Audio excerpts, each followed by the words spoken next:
Right. Let's get this show on the road.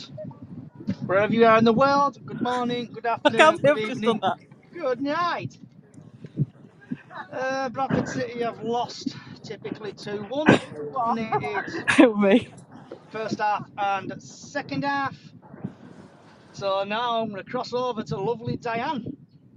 If you can hear me, I'm currently driving. What's your thoughts on the game? That. We played well in first half. Oh, we played well, but then all of a sudden we lost with their second goal. It's like I'm just walking down Manningham Lane. Yeah, I'm trying to multitask in a safe manner. Yeah, it's alright. I've just walked into a post anyway, so it's alright. Don't laugh. How's the post? Is it still standing or is it alright? It's standing. You didn't go down like a player, did you, and dive and roll and like... No.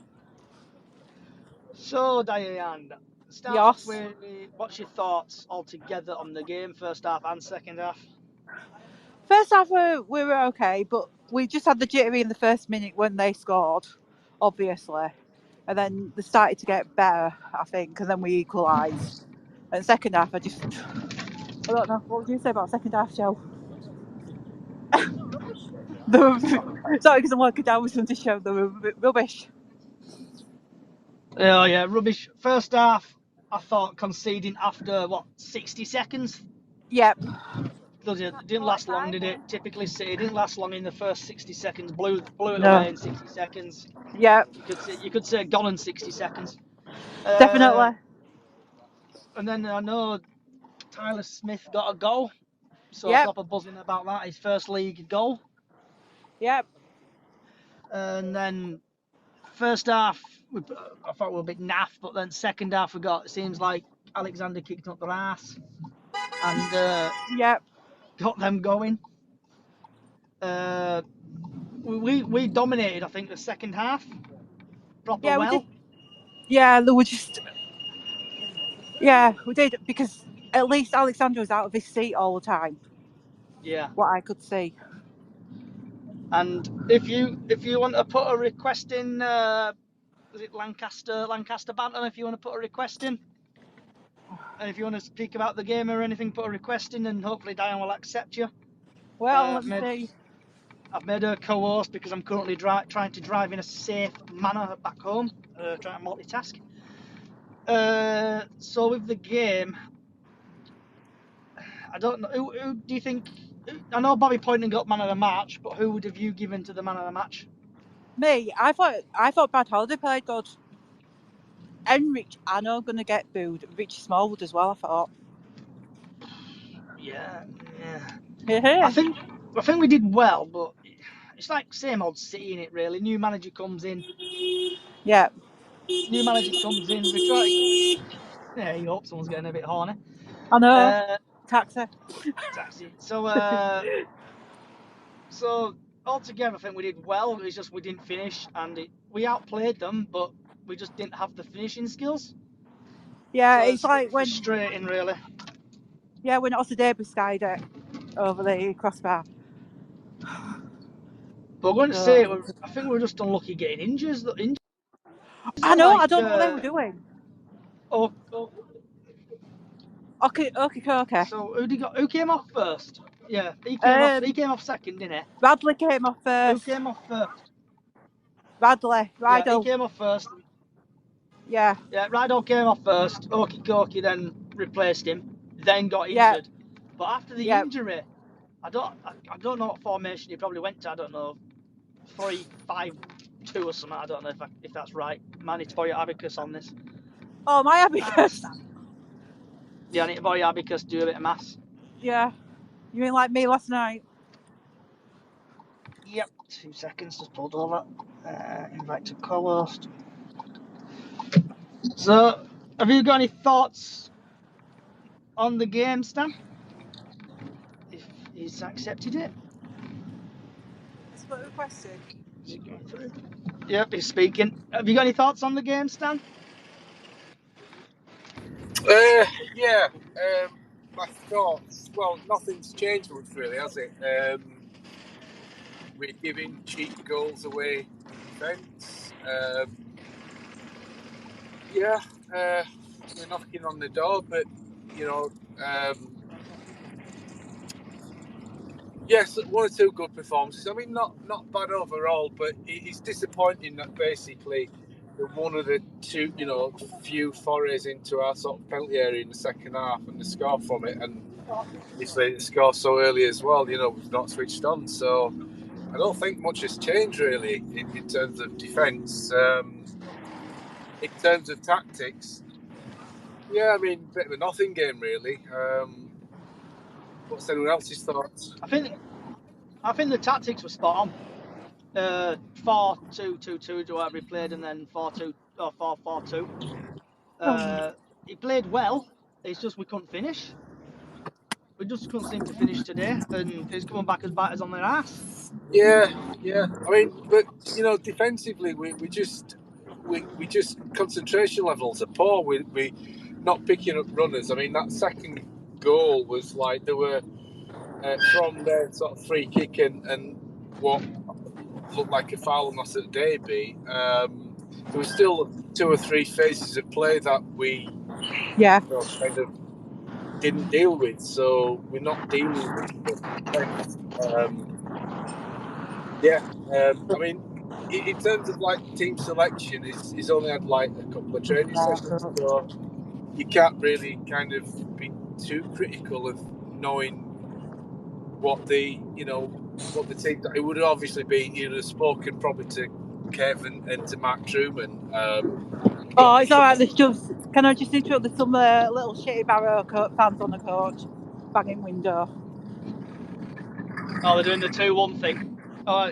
It's like a news report. So we head straight over to Diane live from the ground. What's happening, Diane? What's happening? Barrow coaches. What's happening, Diane? Barrow coaches. Yeah, what's happening? Are they just giving 2-1ers? Yeah, they've been banging windows. Little shites. You know what they're like. Little shites. Yep. Yeah. Oh well, there's about another 2 more to come. There were times that obviously fans would with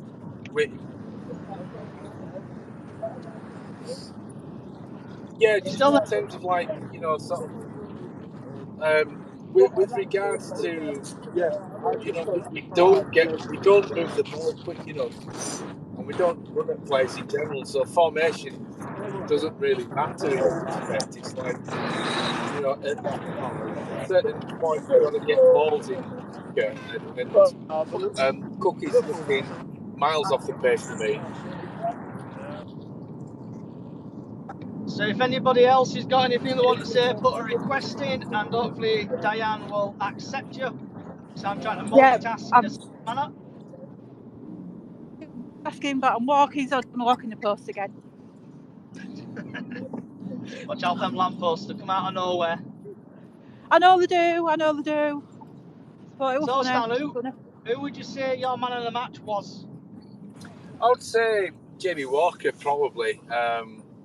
Like the look of him. I mean, to be honest, I like the look of him anyway, but in that sort of deeper role, he did really well. I thought Bobby was up there as well. There were moments from players, but I mean, you can't get more unlucky, can you, as a new manager, where you basically concede a goal after fewer than 30 seconds, then you get your 2 left backs go off on it. Well, the right back's on the left back, you're moving Gilly about, and then so it's kind of like a tough gig really today for Alexander. But I think definitely James Walker and Bobby for me. Because I thought enough new people are joining all the time. So in the first half, like obviously we conceded in 30 seconds or whatever it was. That's very unlucky. It's like gone in 60 seconds. But we didn't hide. We came and we came out of our shells again, and we fought and we dominated, and we ended up getting a goal in the first half. So that was good. Second half, I think we're just unlucky. But what is up with Bossy Debbie? he like I've said it in past, he's like got plastic back legs. He just seems to be scared of shooting or getting it in there. He just seems like to go back or. Well, Yeah. I mean, you could label that any sort of player. I mean, there's nobody. Don't matter what anyone would say. There's nobody like has to think that, you know, like Mark Hughes was telling them not to shoot, because they do that whoever's there, and it's like just it's about at this level. It's about decision making and poor decision making, because like, you know, sort of like that second half chance that Paddy had to shoot. It's basically, you know, the sea was parted for him. Like, he had a clear shot at goal and decided to, you know, put it out wide.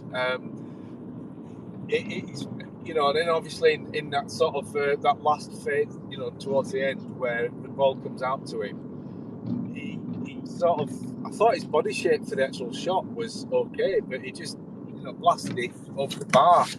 Might have been better just placing it, but again, it's down to sort of decision making, and players at that level make, or different levels, making better decisions. And we're talking about little micro decisions, you know, sort of.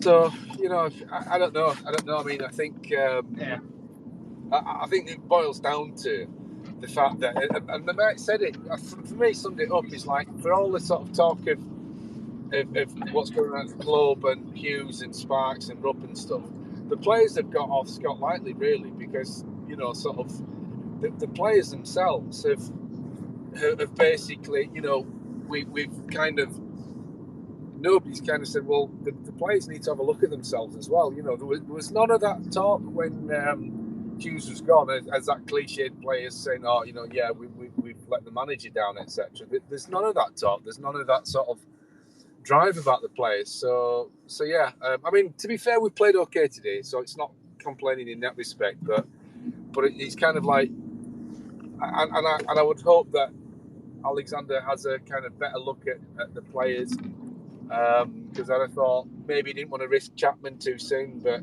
I'd have put Chapman on instead of Paddy, perhaps. Have you got any thoughts on? Sorry, have you got any thoughts on that, Matt, or any of the game? Are you there, Matt? Sorry, I was on mute then, wasn't I? All right. What have you got to say, mate, about the result and just general? So I don't know where other people sit in the ground. Yesterday I mentioned where I sit. So I sit 2 rows behind the dugout, bang on the halfway line. So I'm very privileged that I get to see a lot of what kind of the managers are talking about when they're talking to players and that kind of stuff. And I agree with this idea that, you know, the squad themselves have got off a little bit lightly because of, you know, their abilities and capabilities and things like that. And it's worth kind of just mentioning, throughout the first half, Graham Alexander was absolutely screaming and shouting at Halliday to get further up the pitch, and asking Bobby Poynton to push higher and press higher on, you know, against their back three and against their wing back. And time after time after time, Halliday just looked like, I don't know what I'm doing. Does that make sense? So we also have to be very careful that, you know, that's a game where Alexander's come in less than 48 hours. He's trying to instill his own things. We played 4-4-2, which against, you know, 3 of their guys in the middle probably pulled us apart a little bit till we were getting used to it. But it was really good to see that there are certain things and the certain ways that he wants us to play that's going to be very different and very more attack-minded than what we've been used to previously. And the other thing I want to say, and again, I'm probably going to get hammered for this by a selection of fans, but yesterday when I came on the space, I talked about this idea that the fans have to kind of take some of the blame and that toxicity. Very early in the first half, when it wasn't going our way, the fans, there was a murmur across the fans where they were almost on the edge of wanting to boo.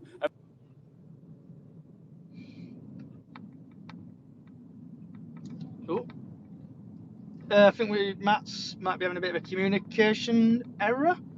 So on about your booing, Matt. I sit in the. I'm like you. You still there, Matt? Hello? Yep, yeah, I'm still here. This space was downloaded via spacesdown.com. Visit to download your spaces today. I'm still here. I'm in a bit of a dead zone at the minute. I'm still here. So I on about your point there where you sit. I sit like in the 1911/West Yorkshire pavement bit there, and I think it was just coming from the northwest corner, and they're on about. It was a very small murmur of sack the border, but it sounded about 3 people saying it. So I don't know what people really want to make of that. So if you want to go back to your point, sorry. Again. Yeah, so I just think it's a little bit baffling, really. We've sacked Hughes, which the fans wanted. We've brought in a manager. In his first 45 minutes, he's trying to play a different way. And let's have it right. A large percentage of our fans have screamed and shouted for us to play 4-4-2 since, God knows how long. The guys come in, set us up to play 4-4-2. There's always going to be creaks and there's going to be kind of moments where, our players are a little bit out of it because, it's new information, all that kind of stuff. And because we're not winning within, we're losing, and that'll get unpicked, I just think the fans just need to calm down. That's not going to do anything for anybody moaning. It's his first game. That's effectively like his first pre-season friendly. Does that make sense? Yeah. So it's like he's now got the rest of the week. That's like with that. It's like So with the team, he started like Rydal's gone off injured. I can't pronounce his name, but I call him Okie. I know he's gone off injured. Yeah, I do. As well, with an injury. Yeah, he went off injured. Yeah. So it's obviously we might be 2 less players short in a week's time. Because we're originally going to play Barnsley Tuesday, but that's been moved to the 21st due to Barnsley being in the FA Cup. So I don't know if we've asked already, but who did you say your man of the match was, Matt? Oh, I didn't.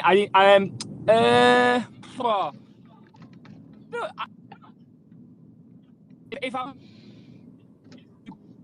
I think I'm not in a disagreement with Pointon getting it flashes, but I think he probably got it because he's from Bradford. If I'm honest, I thought. Yeah. I thought Ash Taylor played really well. I'm not his biggest fan, but he did what he had to do. I wouldn't be against not having a man of the match if I'm honest. Yeah. So going forward, this is to anybody. Do you think he'll stick with the 4-4-2, or do you reckon he'll go or just change it about again? Well, for me, I think historically he's always set up with for the majority of his career with a 4-4-2, but actually it's not always out and out wingers. Sometimes those wingers press in to be like 2 number 10s, so it's almost like a 4-2-2-2, and the fullbacks are asked to push on really high.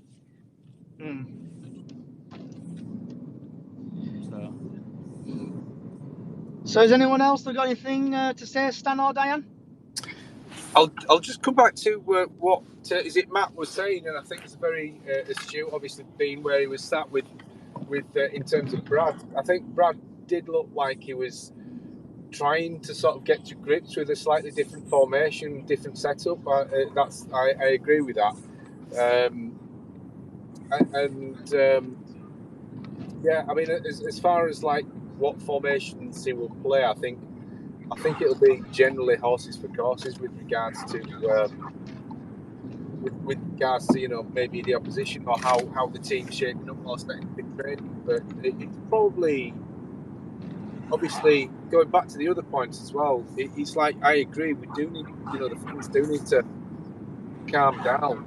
It's kind of just reiterating in terms of like the kind of the atmosphere and almost like putting the club behind the black ball in terms of the fans dictating the policy of the club. There should be an element of basically, this is the plan that we have, and we've got to, for most part, stick to it. And okay, there might be slight things that you may need to deviate from, but so I think, yeah, definitely. You know, I'm underwhelmed by the appointment, but I'm more than prepared to, you know, see where it goes.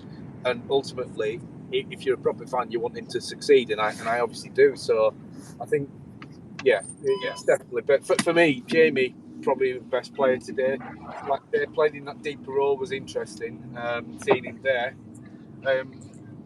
Again, just kind of going back on your point that he's only been in the building a few days. So basically, you know, kind of, just for me, I'd have put Chapman on instead of Paddy, but other than that, yeah, you can't really sort of say much. He's got to have a few weeks to basically see who he can trust, who he can't trust, where he thinks players will fit into the type of football he wants to play. Yeah, and I second that. I agree with that. And just again on the managerial kind of tactics, for want of a better word, all of last season and the season before, and under Derek Adams as well, I very rarely saw them actually giving instructions to players, if that makes sense, or trying to change stuff. Hughes did a lot of kind of bluster when things didn't go well on the pitch, but without actually giving any real instruction. Whereas all through the game, Alexander kept turning to Chris Lucchetti and kind of pointing out stuff that he's seen. You know, there were times where he kept saying to Ash Taylor, when he received the ball from Stubbs before he'd play it out wide to Halliday, like, step into the space, and then asking Halliday to put higher up. He obviously, you know, he was kind of on the front foot, and it was very evident that when players were maybe doing the stuff of old or stuff that they've been used to under Hughes or whatever, that he's identified that very quickly.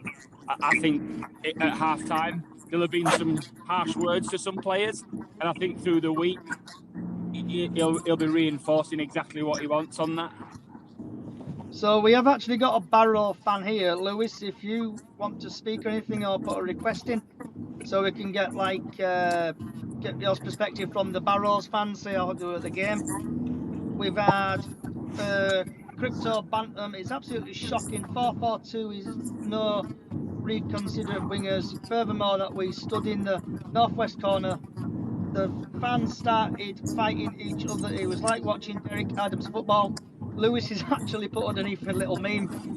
To sum it up, there's no need to be upset with a picture. I think of Peter Wilder in the middle. So if anyone, we've got a speaker. Sorry, is that Michael? Michael, are you there?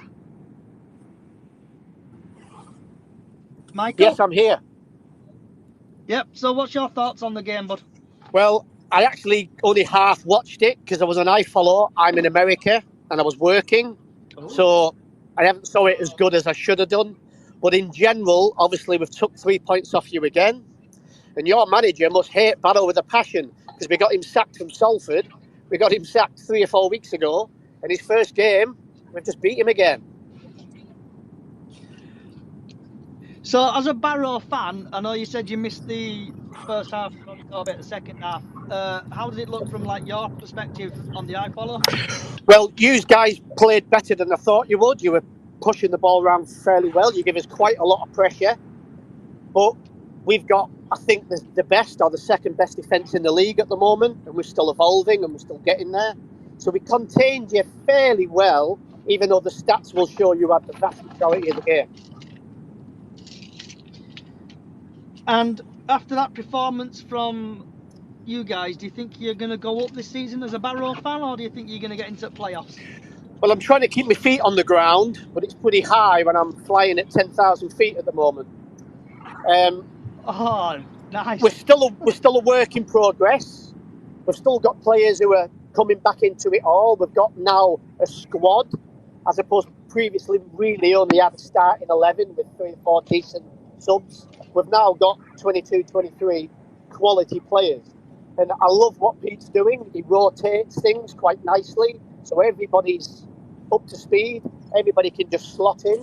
And when the heavy pitches come in and the suspensions start, I think we're in a good place. And I'm pretty certain we're going to finish in the top 8.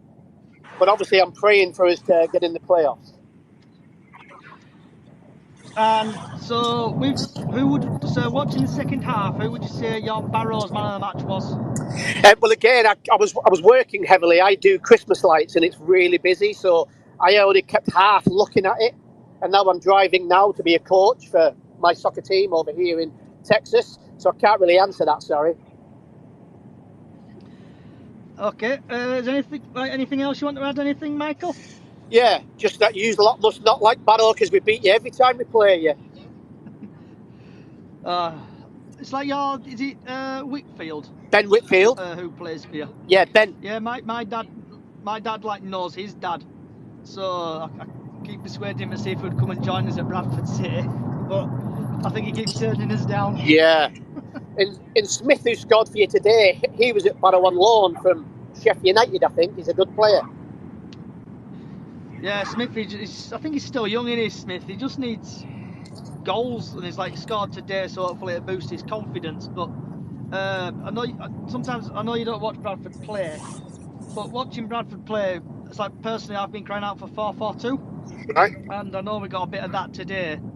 And watching it live from the stadium, I know we dominated and stuff, but we just couldn't finish. Yeah, and that's the thing. We're similar ourselves. We're creating lots of chances. Not so many today, but generally we're creating chances. But our conversion rate's quite low. I think we're the 5th lowest scorers in the league, yet we're sat in 6th place. So if we can solve that problem and remain tight at the back and in the middle, then I'm hoping we're going to be in the playoffs. And just to add, Dom Telford scored 3 in his last 4, I believe. And we've got young Aqua, who terrifies everybody with his upper body strength and his movement, and wants them to gel. And we've got the other forwards all chipping in. I think we're in a very, very strong position. Because you've probably heard enough from me now. So, did you get from Crowley? We did, yeah. Cheers for coming, Mike. Cheers for coming, Michael, and hope you enjoy managing your football team over there / soccer team over there. Soccer, man, soccer. How's your soccer team getting on over there, bud? Are they doing well? I've only lost one. Oh, we need you to become a coach at City. There you go. I'll just go to Barrow instead, though. Yeah, go to Barrow. Cheers, Michael.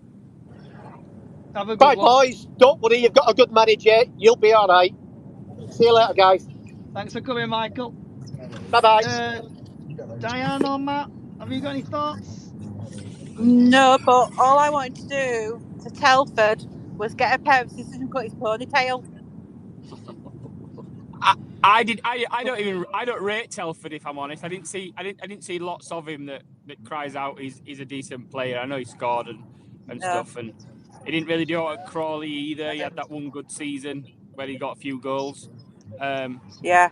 I think we're, Graham Alexander mentioned when he first joined, we are a bloated squad, and I thought that Sparks answered that really well as to why we're not leaner and meaner as we first wanted, because of some of the injuries that we got. But people will leave us in January. I think another couple of weeks of training. I think, Ryan Tulloch, Wilson, will be crying out for one of those wing places. I'm not an Osadebe fan. I think he's probably a really good player to have in the squad and around the building, because you see how much he's involved, and all the players, kind of love him, and the banter and smiles on his face. But I don't think he's no Kyle Reid, is he? He's no Mark Marshall. Do you know what I mean? I think we're crying out for proper wingers, and at 4-4-2, I think Tulloch, Wilson, and Poynton on the other side will work. I think Jake Young will come back in January. We've got Verdane Oliver to come back now. That's 4 strikers then in the building in January. I would let Afoka go back. I'd let Tompkinson go back. I'd let. I'm not a fan of Okikoki, if I'm honest, either. So I think we will be probably leaner in January, and then add a couple of Graham Alexander's own players as well. And I'm crying out for Verdane Oliver to come back and get fit, simply because I think Cook again looks uninterested. Yeah, he looked poor today, didn't he, Cookie? Yeah, you know, I know he tried to win a couple of headers, but he got bullied by Tanavan. Yeah, you know what I mean. I think he needs dropping. Yeah, but we don't have anybody else to drop him with until Oliver comes back, and that's his problem, right? We've literally got him and Smith in the building, or Derbyshire. But yeah, for me, Cook he looks like he just can't be bothered. He doesn't look this lean, hungry, goal machine. If the ball doesn't come to him and on a sixpence, he's not interested. But have you got any last thoughts, Diane, love? No, not really. But the fans were turning against Osadebe in the Cop today. He had a bit of an alteration with one of them at the end of the match. Oh wow! Which I saw. Oh yeah. wow! What happened there, Diane? Can you? There were some fans doing the V fingers at them and swearing at him, and one of the fans, he was doing it, and Ozadebe was coming over to him. Gilead managed to get him away from him. That's what happens when you sit in Cup, Bloody hell! So, do you reckon? Were it something like the fans said then to get him a bit irate? Do you reckon, or yes, was it I think it pissed was. off that he lost? No, I think it were the fans. Definitely. So it's all right. I'm in car at way home, and I've just been told that he's got an ego. Michael, can you still hear us? Have you got any more last thoughts on your team? If you still can hear us, bud, or is he still there, Michael? Or have you gone, bud? I think he's gone. Matt, any last words? No, just roll on Notts County. Stan, any last words, bud? Yeah, I think it'd be interesting, just as Sunday was saying, with regards to options, because obviously we do need Oliver to sort of come back to kind of offer something different to Cook. When you've got Patterson to come back, and obviously Jake Young, and obviously Ryan East as well. So I don't know how these players will fit into an Alexander side, but for me, you've got potentially a midfield sort of combo of any of these players. You've got Kev McDonald, you've got Jamie Walker playing deeper. Obviously, he had to do that because of what went on in the game. But then you've got Ryan East, you've got Gilead, you've got Patterson in there, and so I would be interested to see all players being fit, how they fit in, and if they do fit in, and if they are in Alexander's plans. So see what he's got to say, in his post-match today, and see how long it takes him to kind of get an idea for the actual squad itself. So it will be interesting. But I think on the Cook thing, I think he's looked overweight since pre-season himself. He last summer he came back so much leaner and meaner, to use the Ryan Sparks sort of quote, which I don't think he's going to live down, and in that respect. So yeah, very, very interesting. Interesting also as well that we could have been 1-1. Smith could have got 2 today, couldn't he? Kind of missed that. Although the keeper's made a good save either side, and the keeper's not getting anywhere near it. So, in that respect, and when he did score, that was the touch of a man who'd missed a sitter 10, 15 minutes earlier. So, but it's good for him to get on the score sheet. So, yeah, we'll see. And actually, one last thing. Interesting to see Derbyshire come on and then being in the squad, because for me, he'd look, prior to sort of being on the bench on the management team, he'd look like his legs had gone a little bit, similar with Smallwood. So, yeah, very interesting indeed. Okay. Is anybody else got anything they want to say? Diane, love, you got all to say? No, I'm just about to get inside now. I was in my mate's house, he gives me a lift home. Happy days. Oh, yes. Right.